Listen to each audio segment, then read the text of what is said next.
NZ Aerosports, Icarus Canopies, now Gyro. That's right, we've rebranded, and Gyro is our next generation. It honours our founder, as that's the name we knew him by, but Gyro also marks the start of a new chapter. And not to be biased, but it's going to be fucking epic. Long story short, we're more us than ever, so if you're new to the sport, or even a Sky God Ninja Turtle, welcome. I think our valiant leader Lucy, Gyro's daughter, says it best. And we still got that fuck yeah attitude. Rebrand! Woo! Rebrand woo indeed, Lucy. Anyway, head over to gyro.com for more info and get amongst you legends.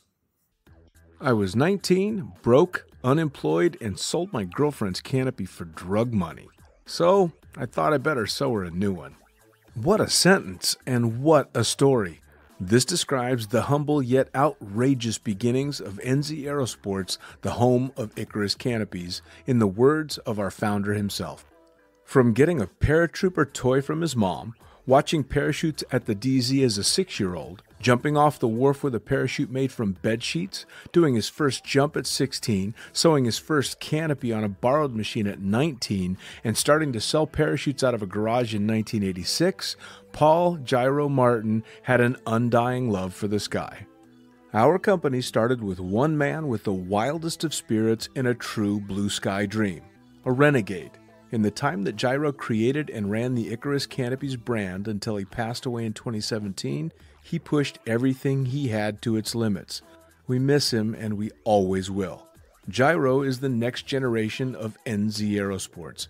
It honors our founder, of course, because it was the name we all knew him by, but Gyro the rebrand also marks the start of a new chapter, our next jump. Gyro is the space between sound and silence, art and science, chaos and calm. Gyro is a state of epic tranquility that transcends understanding. That moment, in the door, in free fall, mid-swoop, where nothing but the present exists. A perfect balance of euphoria and thrill. Gyro captures our passion for flying and our commitment to designing break-the-fucking-rules canopies that deliver pilots pure, wild flight. Hey gang, so I got a new book out. It's called The Upside of Fear, and it's exactly what you think it's about. It's about the good side of, well, getting scared.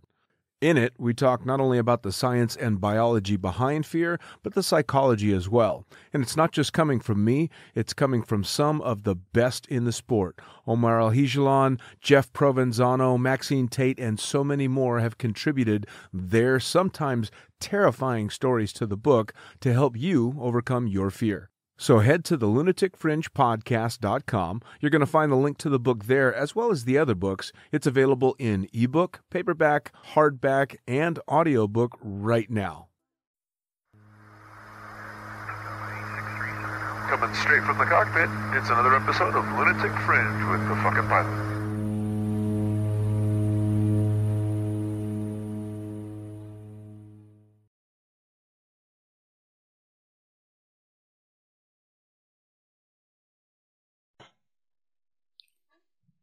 Ready, set, go! Back in the can for another edition of the Lunatic Fringe podcast and a couple of smiling faces in the frozen north, although it's warming up now. Who the fuck are you guys, and what do you do? Yeah, well, my name's Dawson. I'm a trainer here at Bodyflight Canada and also a big-time skydiver. And we are in the process of kind of creating content to try to help the newer jumpers get into the sport of skydiving, getting into the sport of indoor skydiving. And we're also representing Team Canada at the World Cup in Macau in just under 2 weeks now. So that's a little bit about me. Yeah, well, I'm Ollie, Olivier Provost, if you're French. And, well, also big-time skydiver, I guess, but in the making. I started working at iFly in 2015, so tunnel instructing for a while now. And part of Team Nanaus. And yes, we love creating content, so that's what we do. You know, it's really cool too, especially doing something that's gauged towards newer jumpers because especially compared to when I started, there's so many more newer jumpers or flyers and so many more different inroads to the sport than there used to be that there's a lot of love that needs to be shared. Absolutely. They're the one who needs the most the support, it's it 80% of the flyers in any discipline actually, they're the beginners. And so not because they're the most that we targeted them, but it's because they need the most love. So Sure. And Absolutely. one of the big like catalysts to kind of the decision that came into play was like, I remember when I started jumping, it wasn't that long ago. It was like 2018 is when I started. We actually did our course together the same weekend. It just worked out like that. But it's like, man, you go online and you're like super horny to try to find all the information that you can find. You're looking up all this stuff and you're like trying, you see a little bit here and you see a little bit over there. And we're like, man, there's not really one spot where you can kind of see the beginning to where you want to go. And we're like, man, there's a bit of a gap there. And unless you're going to the drop zone, you go to the tunnel and you have a coach that's like really laying it all out for you, it's not really easy to find on social media. So we're trying to kind of fill the gap that we found we had when we started. And that's kind of the goal. And that's where a lot of the inspiration came from. Well, I mean, in a social media landscape now, where if you Google skydiving, you're either going to get the new head down night jump record, where to a non-jumper it looks like fucking aliens, or you're going to get people base jumping off the Burj Khalifa. So there's not a whole lot of, hey, this is what jump 2 of your AFF is like. Yeah, very true. Yeah, they see that and they're like, those videos are out there, but nobody wants to watch them, right? Yeah. I try to find them too. They don't get a lot of views. They don't get a lot they're not out there that much. Yeah. So well, I mean, nobody's Cat 4 is going to go viral unless something went really wrong. Yeah. You end up on Friday Freakout. And you're like, okay, here we go. Yeah, pretty much. So before we get too deep into the weeds on what you guys are doing, let's talk about how you guys got started in it. Not necessarily in skydiving, but in anything that, normal society thinks is maybe a little bent. Yeah, well, I've always loved sport, always loved humans performance, people doing cool shit, always been what was the most interesting to me. So there was not one thing specific, one sport. I've done a little bit of skating, a lot of snowboarding, rock climbing. I did a lot of that too. But in the end, it was not always so much about what I could do that impressed me, but what as a whole we can do. And so I've always loved extreme. I always loved the adrenaline, but it's what pushing the limits is what I see as the most impressive. Sure. All in all. Yeah.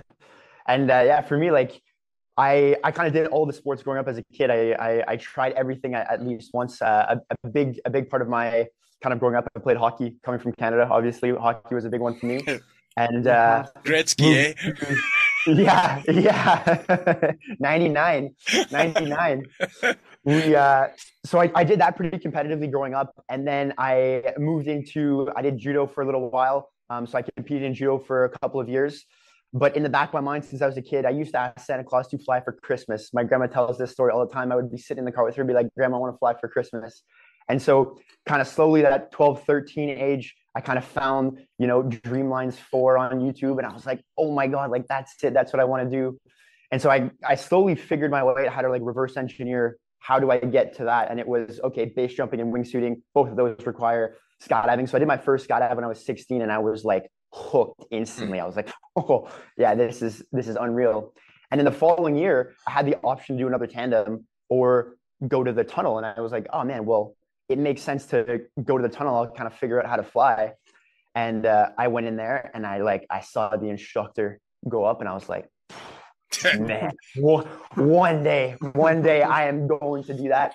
And it just worked out. The stars aligned. There was a tunnel that opened up 15, 20 minutes from my house. And I was able to go to university at the same time that I was able to start working at the tunnel. And so those kind of stars aligned. And then I got into the tunnel and that's where the whole thing began. Now, what were you studying in university? I did a major in accounting and a minor in finance. Okay, So that's actually that's pretty good stuff to have in your back pocket if you're going to be spending all your cash on skydiving and tunnel flying. yeah. Well, it was funny when I was kind of going through that process. My dad's a nurse, and so I kind of had the idea of maybe do I want to go into nursing and then maybe kind of go down the medicine route, kind of helping people. And then I'm like, man, that has fucking nothing to do with jumping out of a plane, like zero. So I was like, well, maybe if I do like a business degree, at least you can kind of learn a little bit more about how things work, how the world works, how money works. And I was like, well, I'll try that and kind of see where it goes.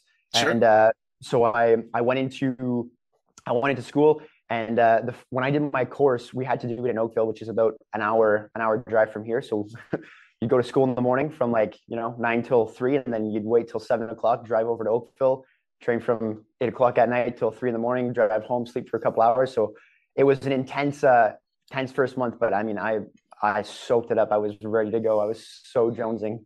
Well, it's funny because the tunnel has now been an inspiration for a lot of generations of skydivers, myself included. When I was a kid, a lot like you, I was inspired by a lot of the things that I saw, especially in aviation. But I remember watching an old TV show. I believe the name was That's Incredible. And they had a section on the flyaway indoor tunnel in Las Vegas. And this show would have aired in the early 80s. And I remember watching this show going, oh my God, it's just people bouncing around this room. That looks like the most incredible thing. And then, of course, as a kid, you forget about it and life goes on. But a bunch of years later, I end up moving to Las Vegas, and it just so happened it was at the same time that they were having the grand reopening of that wind tunnel. I went and flew within the first month of it opening, was working there 2 months later, and that was kind of how it all began. Yeah. There you go. Because they're fucking cool. Yeah, absolutely. So your grassroots started kind of more in the tunnel. Did you do that before you started skydiving as well? Oh yeah. I was the one of the original generations of tunnel rats in that I knew how to fly in the tunnel before I was a jumper. So, and this was back in the day when skydiving was getting your license was a bit more up to your instructor. So I graduated AFF in 4 jumps. But I was by the time I did AFF, I was doing backflips off the wall in the tunnel, so I was already competent in flying. They just wanted to make sure I could read an altimeter, open and fly my parachute. And so it was different back then. Obviously now you can't do that kind of thing, but the tunnel is still amazing prep if you want to go be a skydiver, because it does help to boil down the experience of skydiving to the mechanics of it, reading that altimeter, dealing with the equipment, dealing with emergencies, because flying your body, at least relatively, kind of takes a back seat to the rest of it. Yeah, absolutely. At the very least, it removed that pressure or that stress of being able to just get stable and, like you said, deploy, read your altitude without spinning around. It relieves that fear of loss of control. So you have more headspace to focus on what really matters, which is saving your life at the end of the day. Sure. Although I suppose that can be a double-edged sword, though, right? Because you get the tunnel rat mentality. Will get out in a skydive and they fly incredibly well with their bodies, but they're just shit under canopy. But they've got the confidence because they know how to fly their bodies. That's not always the greatest thing.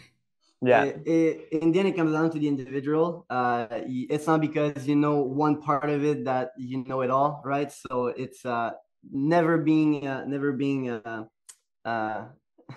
is the word? I'm sorry. Never be too cocky, you know? Yeah. A skydiver being cocky? Fucking never. No. That shit's never happened. No way. No, never. Well, and it's cool too, because you'll have kind of people come in that haven't done any skydiving or any tunnel flying, and they ask about it. And it's nice to have those people come in, because then you can guide them to like, hey, at least get the basics, you know what I mean? The fundamentals of being stable and being competent on the belly. And it just removes that extra thing that you would have to learn while you're in the sky. Sure. I guess that double-edged sword definitely comes in when you got like, if you know you have those kids or those people with a lot of money, they come in, they do like 20 hours and they're like, yeah. And then you're like, and then you send them to the drop zone and you're like, Sorry, have fun with that. Yeah, absolutely. I mean, I vividly remember the tunnel was just starting to be used to try and correct problems here and there with AFF students back when I stopped flying actively in the tunnel and was just jumping full time. Of course, now that's morphed into this whole new world, of course. But now, before we get too deep into that, you guys, so you both went through your course basically at the same time, but you started tunnel flying as well. So when did the skydiving side of things really kick in? For me, it took 2 years actually. So I did my FITP in 2015, and I've only jumped in early 2018. So it took me a little while before I really jump into it. But the only reason really at that time was finance. It was making way more sense to me to keep flying, to be in the tunnel as much as I can instead of putting a lot of money into skydiving. I knew it would happen. The community is the same. I had a true desire for it, but I'm also someone who likes to take his time. I don't want to rush anything, and I knew that those skills would speed up my skydiving progression anyway, at least at the very least the free fall portion of it.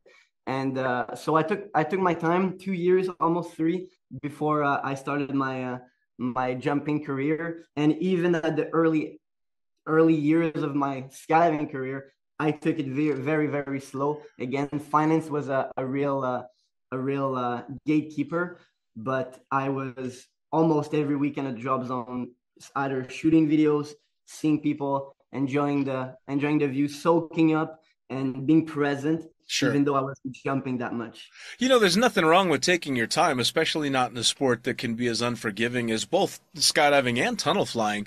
And you may have heard of a guy by the name of Ray Kubiak. Yeah. So Ray is a good friend of mine. He and I worked together in the wind tunnel in Las Vegas, and I think he waited almost 2 years before he made his first jump. And I know that because I worked with him in the tunnel, and I shot the video on his first ever skydive. Oh, nice.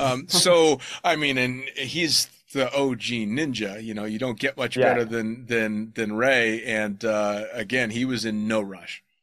Yeah, which is really cool because you can kind of get a sense of, you know, that people that kind of take their time, you know, they're going to listen, they're going to pay attention. You don't, that personality isn't super aggressive, which, you know, it's in one sense, it's quite nice because then you're not so worried about that pushing the boundaries. It's like, okay, we're going to work our way through, take our time, do what we need to do. Oh yeah, that makes me a lot less nervous than the AFF student that comes out and goes, I just want a base jump with a wingsuit. Like, oh well, like, fuck, here we go. yeah. All right. Yeah. You're on step 864 and you just showed up for step 2, you know? Yeah. And Ray is, if I know correctly, in charge of the new one of the people involved in the new Flyaway project. Yes, he is. Holy smokes, man. That looks unreal. Yep. I am so fired up to see those guys get that done. It looks amazing. Yeah, I actually had them on the show when they did their big announce that they were going to be doing this, and they went over, they had a cutout of the actual building that they went through and the designs and everything. And, I mean, I've known Ray for 27 years, you know, and I've been able to watch this incredible progression that he's gone through and the sport and everything and know that he's been pushing the forefront of it. So when they announced that they were taking over, you know, one of the two tunnels that I started my career in and turning it into like the place, I was pretty fucking blown away. Yeah. And I mean, it's really cool. We've actually had quite a few discussions about it. The fact that it's not just a tunnel and you have more than one, like the draw just becomes so much heavier with all of the other amenities. Like now they're even expanding that a little bit bigger than I think what I heard from the original designs. So like you're going to have, you know, a full fitness facility. You're going to have both tunnels. You're going to have one for sport flyers, one for first time flyers. You got the whole center on the outside that's going to be geared towards people that might not even know what the fuck's going on with the tunnel, right? And then all of a sudden they walk across the the venue and boom, oh my God, what's this? Like I'm super excited for them. Well, and really one of their very vocal partners is fucking Travis Pastrana. I mean, yeah. come on. You know, I mean, the rumor that I heard was when they have opening day, they're gonna have Pastrana and his boys fucking just throwing down out front, and Yeah. I mean, it'll be exactly what people think it's gonna be. Yeah.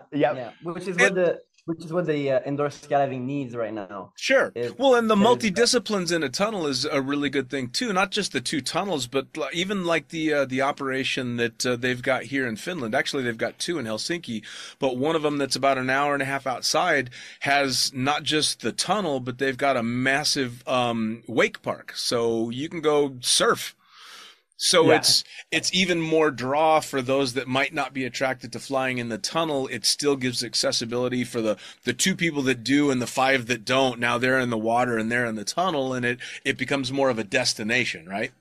Yeah, absolutely. Whoever had a shoulder dislocation up to the water park. Exactly. So now, how about you? How did your skydiving start? Yeah, so I started in Whitby in February 2018. And so I ended up doing my course. It was May 2018. So I had about 4 or 5 months of experience in the tunnel. By that point, I could fly everything head down. And I remember the guys like just were poking fun so hard because I went in to use my time and I just went on my belly and I'm like, okay, like turns on my belly forwards. I'm like, I can fly everything. But I'm like, I was so nervous about going up to do the sky. I went and just did like 10 minutes on my belly to make sure it was all good. And ended up driving up to Montreal, did the AFF over the course of that weekend, and ended up doing 24 jumps. So I missed my A license by 1 jump that first season. And I was like, and I drove to the drop zone after school in like October. It was like freezing and the sun set too early. And I'm like, oh man.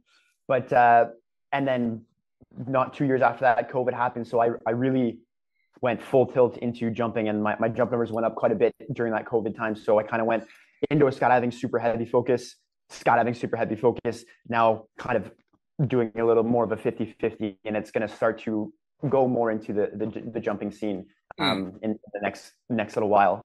But that was kind of, that was my progression of getting into the sport. And you guys both started working first in the tunnel, I assume, yeah? Yeah. So I started in Whitby and did that up until COVID. That was my progression. But did the tunnel shut, or did COVID shut the tunnel down for you guys? Yeah, very much. Yeah, COVID wasn't friendly. So we fully closed for 2 years, and all of the tunnels in Canada were franchise owned. And then during COVID, there was some finance stuff filed for bankruptcy. So iFly International came and took that over. So it was almost a full 2 years. It was like 21 months of closure for us, and we weren't allowed to step in the building at all. So there was no flying in the tunnel for 2 years. Wow, that's quite the break right there. Yeah, it felt like a dream. It still feel a little weird to have that gap in the whole progression. It went from full-time working the tunnel for the last 6 years almost to nothing, and there was a lot of promises to reopen after a couple months, after a couple more months. And it just kept going until, like you said, 21 total. Yeah, it was like 21 months. We closed in March and opened in January. So it was, like 21, 22 months. Yeah. So that happened. Yeah. I mean, COVID was fucked, man. It really, I often try and think of what might have happened had COVID not come around. Where would I be? What would I be doing? Because it just shifted gears for everything. Yeah, it was and like I said, in Canada, it was particularly like intense, the shutdown period. So it really was kind of like everyone was full stop, and then a lot of big changes. Even the jumping scene was, thankful enough, we were able to jump in kind of like June that first 6 months because of the aviation laws and stuff like that. But even you saw a big shift in who was jumping and who was not jumping. There was a lot of kind of people that moved out, but there was also a massive influx of people like, man, what am I gonna do? I got all this time on my hands. Fucking boom, get in. So there was a big shift, and even in our scene specifically here that we recognized in terms of who's coming in, who's coming out, and now we're also noticing a big trend where people are starting to not hang around at the drop zone every weekend and stay at your drop zone. It's a lot more, okay, where's the events happening? Where are the camps happening? And then everyone kind of migrates. And because it's quite a small scene in Canada, like we get people from Ontario and we'll all go up to Montreal and we'll jump in Montreal for a weekend. And then we all come back to another drop zone in Ontario and we all jump here. So we're really starting to see the community kind of unify, but then we kind of move around, and it's not so much like, I'm going to be here every single weekend. It's not playing out quite that way anymore, which is quite interesting. Yeah, I was going to say that doesn't necessarily sound like a bad thing unless you're the one operating the drop zone that nobody showed up at, because it sounds like rotating house parties. All right, everybody, we're at Bill's house this weekend, and we're at Jerry's next weekend, and well, and I think for some of the drop zones, they're kind of like, yeah, get the fuck out. We don't need you guys here right now. So like, let's make our money back with all the tandems, get that stuff in.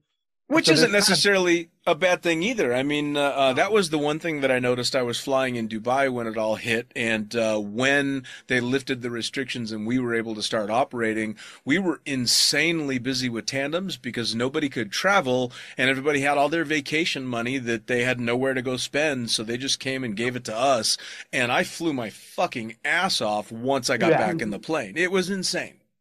Yeah. No, there was some good happening because of COVID. One thing that I've noticed though, or heard, is funny enough, before COVID, it was mandatory to go to the tunnel for most drop zones. I want to say all of them here. There was like a 10 to 15 to 20 minutes designated to going in the tunnel with your coach, the one who's going to be in the sky with you.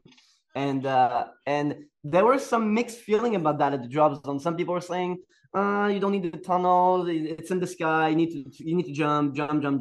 And then COVID happened, tunnel shut down, and now the coaches mentions are more vocal about, well, it feels like the level dropped a little bit. Maybe the tunnel wasn't so bad for beginner flyer, for the getting that sole license, that first, let's say 25 jump period, the tunnel had an impact. And now that they were missing it, they were realizing what they were missing on. So absolutely interesting. I mean, I was an AFF instructor when the tunnel was a rarity with a student. You know, barely ever have students that had ever gone through the tunnel, and sometimes it was fucking gladiator games. I mean,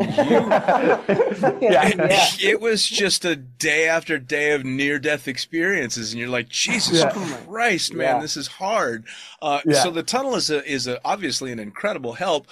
But there is the old guy in me that remembers I had to learn how to free fly 45 seconds at a time, so fuck you guys.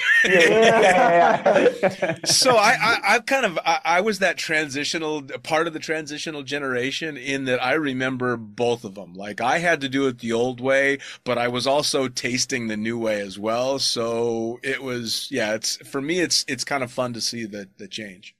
I have mad respect when I see someone who progressed in the sky and is just a shredder. Mad respect for it, because it's a very small chunk of time to learn how to control yourself, and then it's a big chunk of time before you can get back into it. So kudos to those guys. I'm very grateful for the tunnel, for what it gives, the opportunity it offers, but it used to be different, and I mean, harder.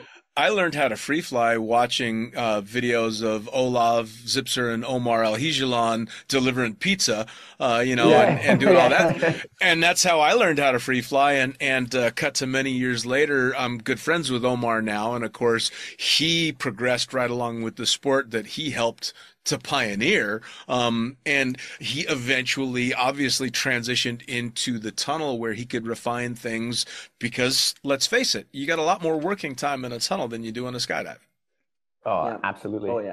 The density of skill is just so, you can just practice so much more, that, like you said, 45 seconds, then you land, then you pack, then you wait for a load, then you get in the plane, then you climb up, then you jump out, and you're like, oh fuck, yeah, oh there's 10 seconds gone. Oh shit, look at my altitude. I can't even count how many jumps that I told myself, don't forget the lesson you learned on the last jump, until you're on the next jump going, fuck, I forgot the lesson I learned on the last jump. God damn it, and then it just keeps going and going and going. But it's really interesting too, because there's from my perspective, like I hear these stories, and I've never experienced that firsthand. Like my only experience is the one that I have of knowing how to fly and then learning. And I'm like, man, I was shitting my pants. Like I knew how to fly. I get out of the plane, I'm like sweating, I'm like shaking on the door, and I'm like swimming out, and then I'm like, oh my god, wind. And so it was like I can't even imagine being in that state and then not even knowing how to do that first part. I'm just like, it's crazy. Like I said, how much more was involved in that process. But sure. I'm definitely glad that experience was had for people, so that at least we know, like you can see both sides and then pick the path that's going to be good for you, right? The great thing too, that as it's moved forward, I am thrilled with watching the progression and seeing people with dramatically less experience and tons less jumps than me fly 10 times better. And I don't think that that's a bad thing. I think it's an amazing thing. I earned a different kind of flying than they're earning, and eventually 10 years, 15 years down the road, somebody else is going to come along, and those guys are going to be going, are you fucking kidding what these guys are doing now? Yeah. But I love seeing that, and I love seeing these people absolutely shredding. And of course, it's gotten to the point where I'll watch really talented tunnel flyers and no longer be able to identify what they did to make something happen. That's when I knew shit changed, because it wasn't I can see he dug his knee in and did this and that. Now they're fucking barely tweaking an ankle and all this weird shit's happening, and I'm like, all right, fuck, man, I don't get it anymore. And it's fun. Absolutely. And it's just that, like, we've talked about this quite a bit, but like the sport, relatively speaking, it's so young. It's still in like the infancy stage compared to all of the other sports that we have. So like that envelope getting pushed, it's really cool to see that cycle happen so quickly. Every 5-10 years, there's just boom, there's another thing that happens, and then boom, there's another thing that happens.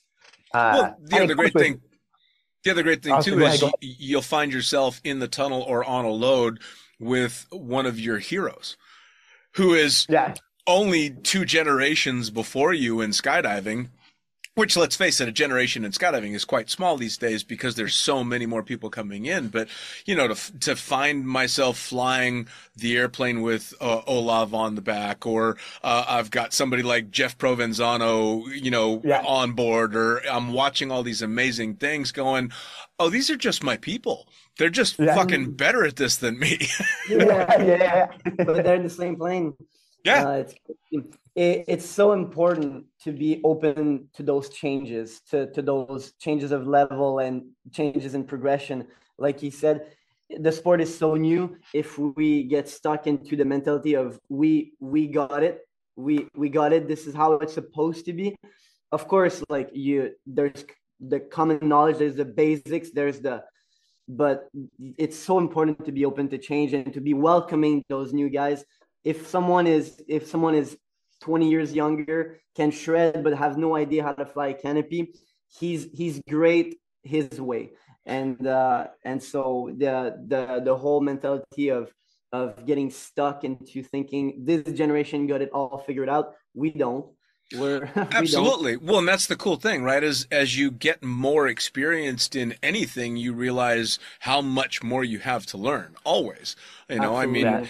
So it's refreshing too for a lot of the people that I'll have tune into the show. Find the show through a Facebook page called the Beginners Skydiving Forum, which has 75,000 members, 80,000 members. And granted, a lot of them are people that have gone out and done a tandem and they dip their toe into the world, and they're not going to become skydivers, but they love the idea of it and they love the stories that are being told. But even if there's, 10% of the 80,000 people on that one Facebook group, that's a fuckload of new skydivers that are listening in and hearing, oh, these guys were nervous. These guys have problems with this. These guys had to learn these things, and they're the ones saying there's so much more to come.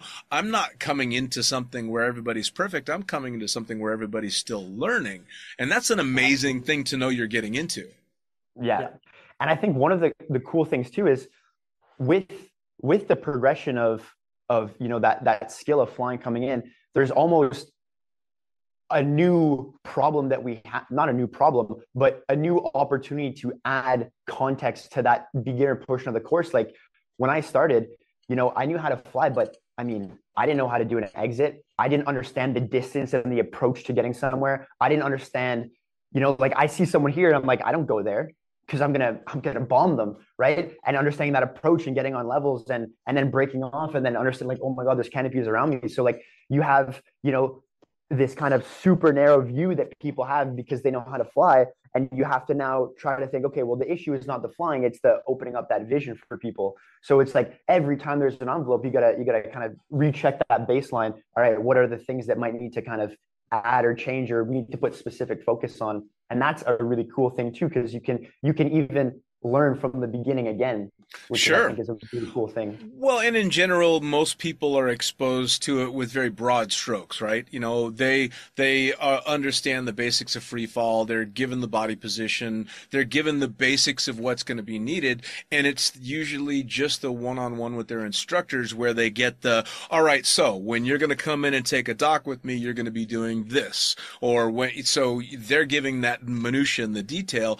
And a lot of people want to be able to dig into that kind of stuff before they even get going, which I'm assuming is kind of the spark to the idea of what you guys are doing now, right?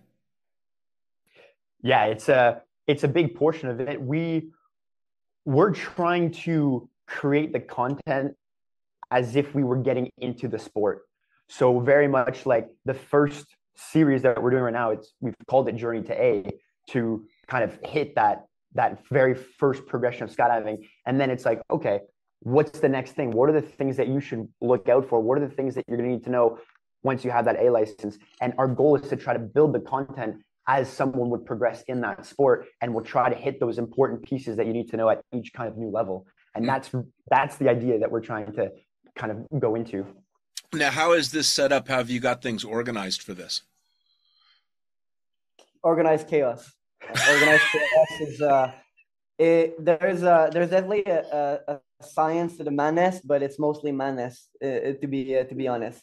We first of all, it's important to mention that we started this project almost 4 years ago, and now it's coming out. So there was COVID play a massive role in it. It really made things weird, but we planned what we would like to be doing in 5 years. And we've, like he said earlier, we reverse engineered. Where do we start to get there, and what are the steps? And so he said it very perfectly. We want to produce the content what the normal progression would be like. So that's how we're thinking, and then all of it is time and effort. So to compare it to, say, I want to learn how to play guitar and I've never touched a guitar, your lessons are going to start from, this is the direction the guitar faces when you're playing it. This is the hand you hold it with. This is the way to attach a strap to the guitar. You're breaking it down from the beginning and moving forward. Yeah. So, and just as a quick sidebar, so Ollie started working at the tunnel in Montreal, and he moved to Whitby, and that's where we kind of got together. And the idea was to form a team in indoor skydiving, and we kind of wanted to remake the IBA videos. That's where like the whole thing started. But then COVID happened, and we're like, okay, let's pivot. Let's start with skydiving instead. And so what we did was we kind of looked through all of the different manuals in USPA and CSPA, because those are kind of the two that we're most familiar with. And we wanted to provide an additional resource that would complement what you would learn in your course. We do not want to replace what anyone's learning in the course. We just want to give something that's a little bit more entertaining. We wanted to provide that cool cinematic storytelling in combination with something that you're going to learn, so that it's more digestible, so that you're like excited to watch it and not like, is this over yet? You know what I mean? We didn't want that. So what we did was we took, okay, what do you need for your A license? And we basically started with the main topics. So we had, you know, what kind of gear do you need to skydive? How do you plan a skydive? What are emergency procedures and how do those work? How do you dirt dive? How do you do the free fall maneuvers? How do you do the canopy maneuvers? How do you deploy a parachute? How do you, what is jump run? What is spotting? Like what are those things? And we kind of explain that topic pretty high level. And then we go into a little bit more detail and we try to fit that in with some B-roll stuff to show actually what that subject is about. And it goes all the way through to debriefing the jump. So from the gear that you need all the way to getting through everything that you would do in a jump to debriefing, that's kind of the first 12 episodes for this one season. And that's the goal. And then we'll progress through. So for example, you know, you get into tracking. So there's going to be a whole bunch of different things for tracking. There's going to be one for, you know, starting to do formation skydiving, one for getting into free fall. Or free fly, sorry. So that's kind of how we do it. General overview of the different subjects at that skill level, and then break it down with a little bit more context. Well, so that's kind of the formula. It's a great idea, really, because I'm sure, like most people, I'll find something that I see a little interest in, and if there's good information out there, I binge the hell out of it, whether I'm actively doing it at that point or not. That way, I not only get enjoyment out of, hey, that looks really cool, I want to know more about it, but you're preparing yourself if you actually go do it, and you have a hell of a lot better grasp to what's this getting thrown out of an airplane shit about. Yeah. One of my biggest hope is that someone, beginner skydiver, go on our YouTube channel, check the Journey to A series, and expect 3 videos covering all the concept they need to get that first license, and realize, holy smokes, there's a lot. There's so many different concepts. There's so many aspects to skydiving. And so in some sense, we don't want to shy away from telling people it's going to be difficult. There's a lot to learn, and you better get introduced to those concepts as early as possible. In the end, more information is more good information. Let's point out good information is better than none. And so we've divided those episodes into concepts. And it's like you mentioned, the goal is not to replace any coaching. This is not what it's meant to be. We want to introduce people to those concepts, to those different bits of a skydive, basically. Sure. And then they hear the concept, then they can go to their coach and be, so I've watched this on YouTube. What do you think about it? And then there you go. You've never heard what is a well, hopefully you've heard about a gear check, but in his gear check he did that. What do you think? Yeah, that's right, that's good. Here's how I do it. If nothing else, it potentially gets people to ask questions, which is always a good thing. I mean, first off, I completely agree with you. There's no time too early to give someone all the information in regard to skydiving. Nothing needs to come as a shock to them. I would have tandem students that would come out to do a jump, and we'd joke around and have fun. And eventually, a lot of them would always say, but we couldn't really die on this. Like, it's going to be okay, right? And my response would be, we could totally die on this. Like, this could be the last cup of coffee you're ever fucking going to have. Do I think that's going to happen? No. But it could. You need to go into this knowing that this shit can happen. And like I say, I moderate on the beginner skydiving forum, and the response that I give more than any other is, you can ask that question and I'll give you my tips and tricks, but you need to take everything that I and everybody else say with a grain of salt and go to your instructor. This is supplemental information that you need to take to somebody who's going to sit down with you and knows what's going on. Yeah, absolutely. So important. And just to add on that too, like, obviously we come from a tunnel background, so our focus is a little bit more on flying. So we spend a little bit more time on the free fall and the exit and the canopy kind of maneuvers. But our hope is that if a coach is lacking a resource, they just have that little stick guy. Well, they could use the clip in that video to be like, hey, this is the back loop. And we show people how to do a back loop on the ground to conceptualize that. How do you practice it on the ground for it to make sense? And then show what it looks like in the sky as well. So it's like, if you're a coach and maybe you don't have the resources that you're looking for, you can just have this clip. You can screen record it on your phone, save it there. You have a student comes in and is like, hey, I need to work on back loops. And you're like, oh, perfect. Let me pull up my phone. I have a video that's just for you. And they can look at that, right? And people can save it and they can share it. And they can dissect it. And that's our hope, is to provide that for people too. Well, one of the places that I did AFF for, we had different instructors that had different levels that they were incredible at teaching. Some would be great in the beginning, but start to slide a little bit when it got to more of the release jumps and stuff, and so another instructor would step in. Or one instructor just doesn't vibe quite as well on a specific subject as another one does. And it's always great to be able to go, hey, you know something? I'm probably not the best person to teach you this, but that guy is, or she's amazing at this kind of stuff. And sounds to me like your videos would be just another resource for an instructor to be able to go, hey, maybe this description is going to sit in your head better than the way I can put it, because everybody learns a different way, right? Absolutely. Oh yeah. And when we create those videos, we're not just skydivers, we're not just coaches, we're not just, I'm a personal trainer. It all combines together, and it's also the audience for who we are creating those. A beginner skydiver could watch it and learn and develop, but also a coach could be watching it and learn and progress and share. And so it really is meant to be for everyone and anyone, really. There's no level or there's no position. We're trying to not be too general, but we're also trying to be as inclusive as we can to help anyone who could be stumbling across our content. Well, I'd like to think that there hasn't been any level in which I haven't learned something off of another instructor, seen a way that they did it that worked a little bit better, and vice versa, that I've got a way of teaching or doing something that's a bit more streamlined or easier to wrap your head around for somebody else.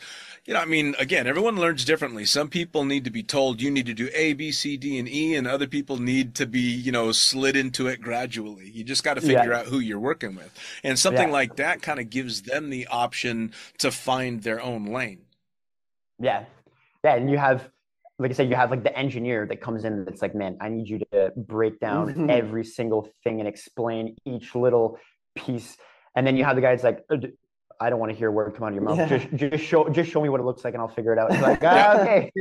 Oh man, I used to love the military guys because they just wanted you to tell them what to do and they'd go do it and they'd get to the ground. Do you know why all that happened? I don't care. I don't know. You tell me I do it. It worked. That's all I fucking need to know. Yeah. So, you've spent 4 years, I guess, developing this now. You said you guys have got your first season out now?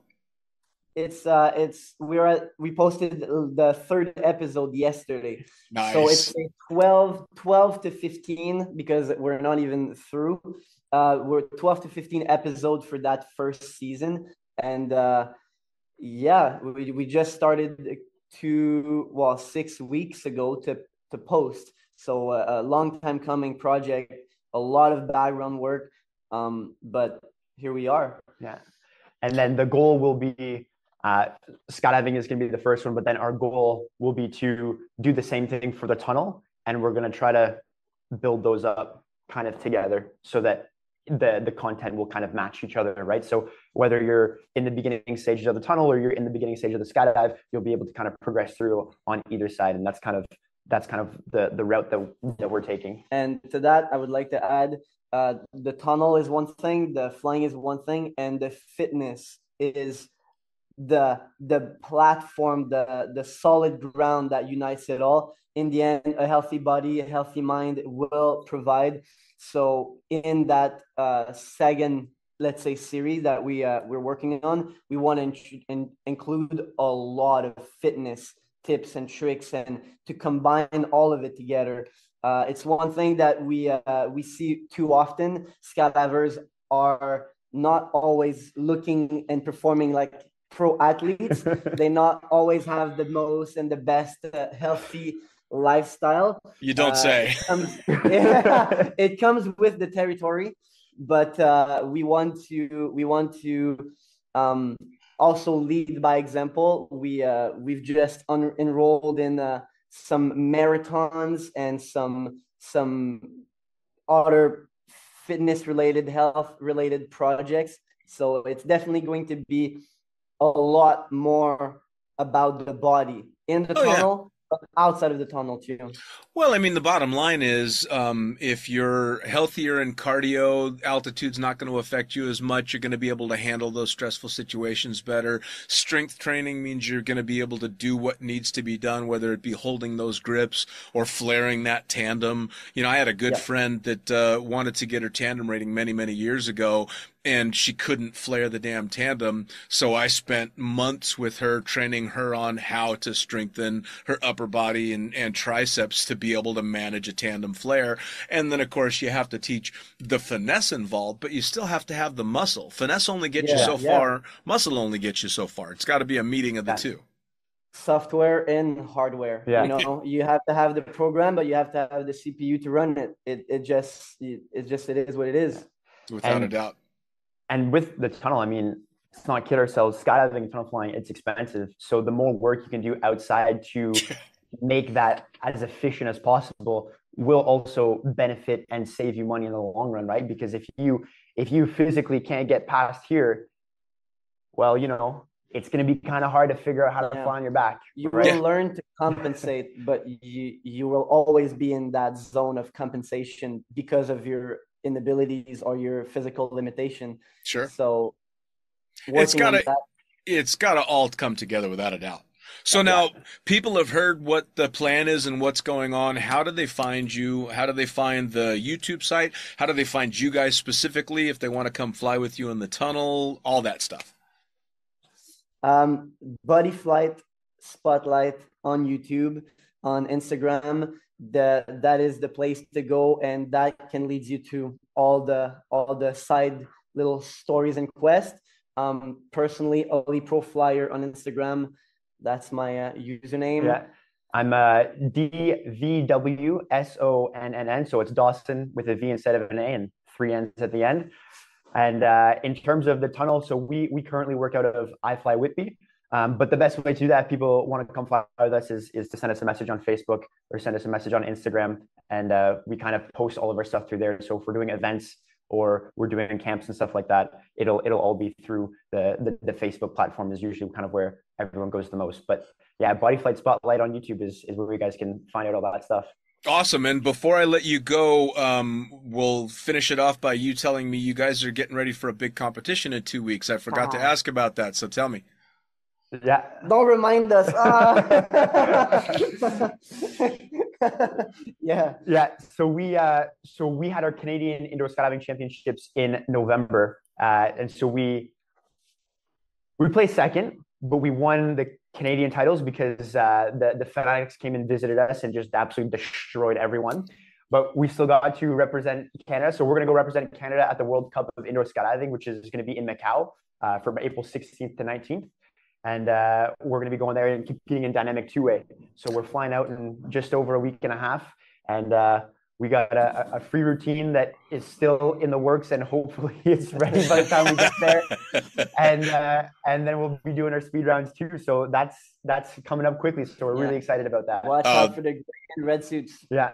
That's incredible. I mean, I wish you all the best of luck in the competition. I wish you incredible luck with the series, and I hope that it does everything that you're hoping it does. I know it can be hard to finally get a project like that up and running, but it sounds like you guys are there, and hopefully it's nothing but good things to come. Thank you so very much. Well, thank you for reaching out and inviting us here. It was a really cool chat, and it was awesome. Really fun to get to talk to you and get to know a little bit more about everything. Absolutely, gentlemen. Thank you so much. You guys have an awesome day, and we'll catch up soon. Absolutely. Thank you. You too.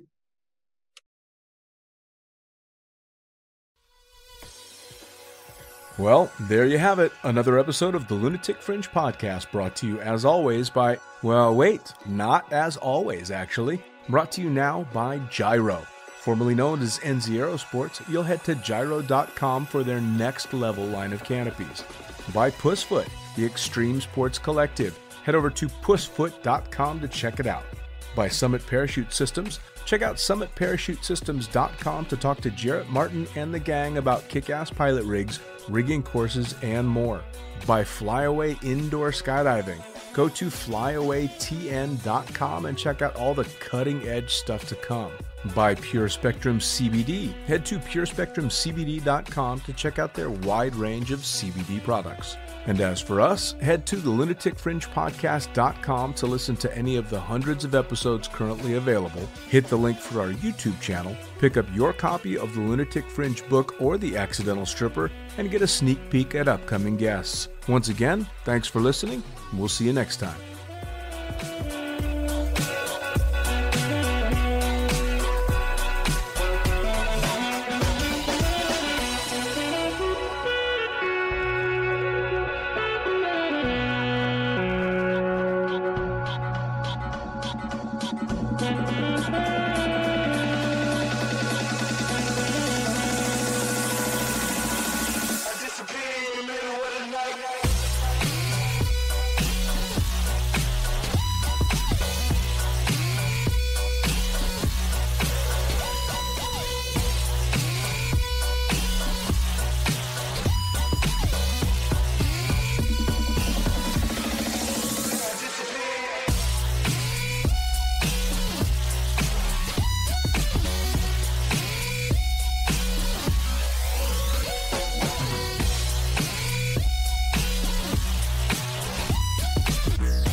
Damn.